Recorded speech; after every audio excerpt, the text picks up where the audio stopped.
सृष्टि बचपन से ही दिखने में सुंदर नहीं थी, लेकिन अमीर बाप की बेटी सृष्टि पर उसकी माँ जान छिड़कती। मेरी बेटी कितनी प्यारी है, भगवान सबको सृष्टि जैसी बेटी दे। सृष्टि धीरे धीरे बड़ी होती है। एक दिन सृष्टि की सहेली कहती है, तू दिखने में कितनी अजीब सी है, लेकिन मैं जानती हूँ हम सब में सबसे अच्छी शादी तो तेरी ही होगी। तेरे पापा अमीर जो हैं।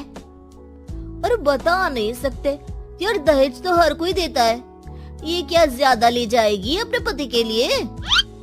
अरे बड़े शहर में कोठी है इसके पापा की। अरे पापा की है ना, कौन सी इसकी है?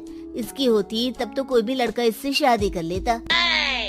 अरे पापा की मतलब पापा की है तो मेरी ही है ना? किसने कहा? अब तेरी तो तब होगी ना जब तेरा भाई ना हो। वैसे भी शादी के बाद सारी प्रॉपर्टी भाई के नाम होती है। सृष्टि समझ जाती है कि उसे किसी भी हालत में माँ बाप की सारी प्रॉपर्टी को अपने नाम करना है, लेकिन कैसे? एक दिन सृष्टि का भाई शीनू कहता है, बहन क्या कर रही है? तुझसे एक बात करनी है। अरे हाँ करना, मैं तो तेरी बहन हूँ। बहन मेरी लाइफ में ना एक लड़की है, बहुत अच्छी है। मैं सोच रहा हूँ माँ और पापा से बात करूँ शादी के लिए। सृष्टि को समझ में आ जाता है कि भाई की शादी होते ही भाभी उसे एक दिन भी घर में बर्दाश्त नहीं करेगी। क्या बात है भाई, बताना कौन है वो? यार वो बहुत अच्छी लड़की है, पढ़ी लिखी है, मेरे साथ जॉब भी करती है। बस एक प्रॉब्लम है। प्रॉब्लम? क्या प्रॉब्लम है भाई? यार वो शादीशुदा है, लेकिन उसके पति ने उसे सिर्फ इसलिए छोड़ दिया क्योंकि उसके माँ बाप दहेज नहीं दे पाए। सृष्टि ये सुनकर न जाने क्यों खुश हो जाती है। अरे भाई तो क्या हुआ, लड़की तुझे तो पसंद है ना? शीनू को लगता है कि बहन उसे समझ रही है। वो इस बात से अनजान होता है कि उसकी बहन की मंशा पूरा घर हड़पने की है। सृष्टि अपनी माँ से कहती है, मम्मी मुझे तो बहुत चिंता है। पता है शीनू क्या कर रहा है? अरे क्या कर रहा है? वो तो काम पर जाता है और वापस घर आता है।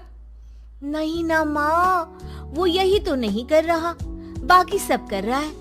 आपको पता है उससे प्यार है, और वो भी एक शादीशुदा लड़की से। ये क्या हो गया? मैं सोसाइटी में क्या मुंह दिखाऊंगी? अरे तेरे पापा तो यही कहेंगे कि मैंने ही उसे बिगाड़ दिया है। माँ देखो, मेरी बात मानो, पापा पर भी विश्वास करने की जरूरत नहीं है। अब आप ही बताओ, पापा इतनी देर घर के बाहर रहते हैं क्यों? बोलो। अरे बेटा वो तो नौकरी करते हैं ना। तू बहुत भोली है माँ। पापा का ऑफिस तो 7 बजे खत्म हो जाता है, लेकिन देखो कितनी देर से आते हैं। अरे नहीं बेटा, ऐसी कोई बात नहीं है। सृष्टि माँ को एक औरत से बात करते पिता की फोटो दिखाती है। देखो माँ कैसे हैं पापा। मैं ना कहती थी कि पापा सही नहीं है। मैं तेरे पापा से बात करूंगी, दे फोटो मुझे। ओ माँ, वो तो डिलीट हो गई। लेकिन चल, तूने तो देख लिया ना। पापा से बाद में बात कर लेना, और हाँ मेरा नाम बिल्कुल मत लेना। हाँ माँ। अब क्या था, सृष्टि के माँ और पिता के बीच झगड़ा होना शुरू हो जाता है। सृष्टि के मन में क्या चल रहा था कोई नहीं जानता था। एक दिन, माँ सृष्टि के लिए एक लड़का देखा है, वो लोग शाम को उसे देखने आने वाले हैं। और हाँ माँ, एक खुशखबरी, मैं और पापा मिलकर एक नया बिजनेस ट्राई कर रहे हैं। शाम को लड़का आता है, सांवले रंग का। सृष्टि को तो बिल्कुल भी पसंद नहीं आता। लड़की की माँ कहती है, लड़की का चेहरा तो कोई खास नहीं, लेकिन अगर मेरे बेटे को आप लोग सेटल कर दें तो मैं उसकी शादी आपकी बेटी से करवा दूं। सृष्टि को लड़का बिल्कुल पसंद नहीं था। उसे भाई पर गुस्सा आ जाता है। लड़के वालों के जाने के बाद कहती है, माँ देखा शीनू मेरे लिए कैसा लड़का लेकर आया, न दिखाने लायक न सुनने लायक, सेटल भी नहीं, वो भी हम करे। अरे माँ मैं जानती हूँ ये मेरी शादी किसी भी घर में क्यों करवाना चाहता है? अरे कैसी बात कर रही है बहन, तूने तो देखा ना, लड़के को मैंने ही मना कर दिया तुझसे शादी के लिए। जिसने लड़का बताया था उसने उसकी बहुत तारीफ की थी।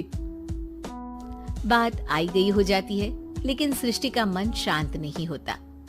क्या करूं, कुछ समझ में नहीं आ रहा। मेरी शादी हो गई तो ये लोग पूरी प्रॉपर्टी शीनू के नाम कर देंगे। मेरे हाथ तो कुछ लगेगा ही नहीं। तभी सृष्टि को आइडिया आता है। वो किसी वकील को फोन करती है। जी देखिए, अगर आपके मम्मी पापा का तलाक हो जाता है तो आपके पिता की आधी प्रॉपर्टी आपकी माँ के नाम हो जाएगी, फिर उसे वो किसी को भी दे सकती है। सृष्टि अब माँ को बेटे के खिलाफ भरती है। माँ, शीनू पर नजर रखा करो। वो जिस लड़की के प्यार में है ना, वो शादीशुदा है। यहाँ आएगी, सारा पैसा, रुपया, जमीन, जायदाद सब हड़प लेगी। पापा का भी हाल तुमसे छुपा नहीं है। ऐसा ना हो कि मैं और आप एक दिन सड़क पर भीख मांगे। हे भगवान, मैं तो जीते जी मर जाऊंगी अगर ऐसा हो गया तो। ऐसा हो गया नहीं माँ, ऐसा ही होगा। अभी समय है, आगे का सोच लो। मैं तो कहती हूँ पापा से आधी प्रॉपर्टी लेकर अलग हो जाओ। पापा की आधी प्रॉपर्टी भी हम लोगों को अगर मिल जाती है ना, तो अगले 7 जन्म सफल समझो। बेचारी माँ बेटी के कहने पर पति से तलाक लेकर अलग हो जाती है। सृष्टि अब पैसों से गाड़ी और अपने दूसरे महंगे शौक पूरे करने लगी। उसके दोस्त भी उसके पैसे इस्तेमाल करते। सृष्टि, कल तुम कहाँ थी? मैं सारा दिन घर पर अकेली थी। तो मैं क्या करूं? मैंने ठेका तो नहीं लिया है ना तुम्हें संभालने का। माँ को सृष्टि से ये उम्मीद नहीं थी। वो बैठकर रोने लगती है।